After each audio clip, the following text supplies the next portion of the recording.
যে বন্ধুরা দেখুন আমার বাগানে কুলেখাড়া দেখুন, কুলেখাড়া যেটাকে কুলপো শাক বলে, হিমোগ্লোবিন বাড়াতে সাহায্য করে। এই কুলপো শাক খুবই উপকারী। কুলপো শাক এই দেখুন পুকুরে একদম ভর্তি হয়ে গেছে, আরও কত তুলে ফেলে দেওয়া হয়েছে। এই দেখুন আমার পুকুরে একদম ভর্তি কুলপো শাক, খুবই উপকারী জিনিস বন্ধু। এই দেখুন এই পর্যন্ত করে এই ডোগ নিয়ে কটা তুলব। ভাজা খাওয়া যায়, এই রস করে খাওয়া যায়, অনেক রকম করে খাওয়া যায়। একটু কষ্টা পাতাটা, কিন্তু খুবই উপকারী। এই কুলপো শাক হিমোগ্লোবিন বাড়াতে সাহায্য করে, লিভারের পক্ষে ভালো, ভীষণ উপকারী জিনিস। বাগানের টাটকা কুলপো শাক দেখুন, এটাকে আবার কুলেখাড়াও বলে।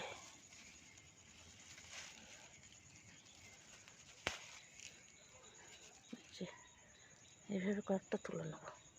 এই যে দেখুন। নমস্কার বন্ধুরা, ঘটি বাটির রসুই ঘরে আপনাদের সবাইকে স্বাগত। আজ আমি বানাবো কুলপো ফ্রাই করব। দেখুন আমি কিভাবে করছি। প্রথমে আমাকে একটা ব্যাটার তৈরি করতে হবে। এই যে এখানে বেসন আছে, 3 চামচ বেসন আছে, টেবিল চামচে 3 চামচ, আর 2 চামচ চালের গুঁড়ো আছে।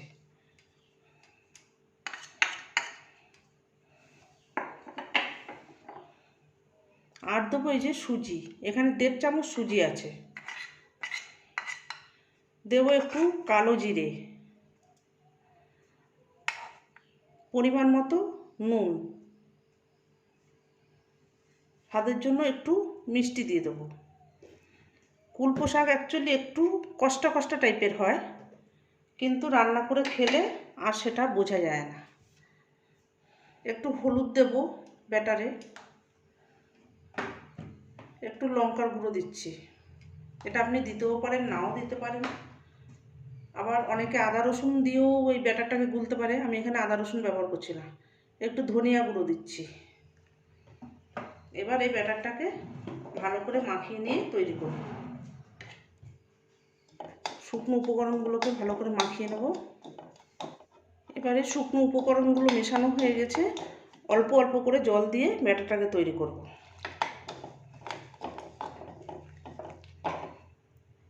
একটু ব্যাটারটাকে তৈরি করে কিছুক্ষণ রেখে দেবো, যেহেতু সুজি দেওয়া আছে তার জন্য একটুখানি রেখে দিতে হবে। সুজিটা জল সোপ করবে, জল পেলে সুজি ফুলে ওঠে।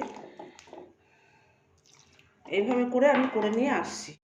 ব্যাটারটা গোলানো হয়ে গেছে, এবার দিয়ে দেবো 1 চিমটি বেকিং সোডা। এবার এটাকে আবার একটু গুলিয়ে নেব। এই যে বন্ধুরা দেখুন তেল বসিয়ে দিয়েছি, আর এই যে ব্যাটারটা ঠিক এরকম হবে। এই যে দেখুন এরকম কনসিস্টেন্সি হবে, বেশি পাতলাও না বেশি ঘনও না। বেশি ঘন হলে ভালো লাগবে না খেতে, আর বেশি পাতলা হলেও ভালো লাগবে না খেতে। ফ্রাইটাকে মুচমুচে করার জন্য একটুখানি গরম তেল দিয়ে দেবো এই ব্যাটারের ভেতরে।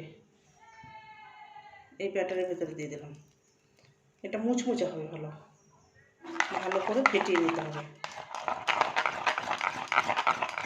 এখানে ইচ্ছা করলে আপনি আপনার মনের মতো করে মশলাপাতিও দিতে পারেন, আমি প্লেন হালকাভাবে করছি। তেলটা গরম হয়ে গেছে, এক এক করে এবার দিয়ে দেবো সব।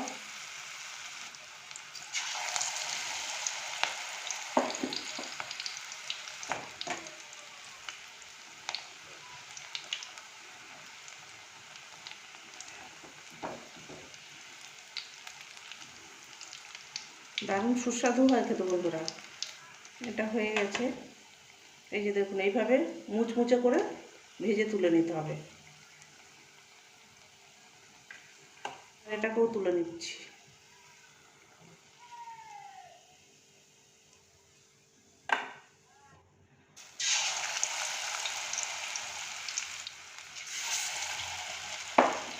দুটো দুটো করে দিচ্ছি।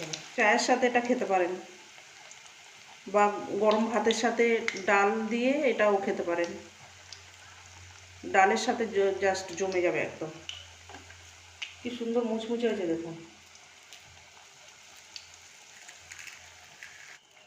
এটাও হয়ে গেছে বন্ধুরা, তুলে নিচ্ছি। এরকম লাল লাল করে ভাজবেন, আর অসাধারণ খেতে হয়েছে, দারুণ খেতে হয়েছে বন্ধুরা। এরকম মুচমুচে করে ভাজবেন, একটু গ্যাসটাকে কম করে দিয়ে ধৈর্য ধরে, অসাধারণ খেতে হয়েছে।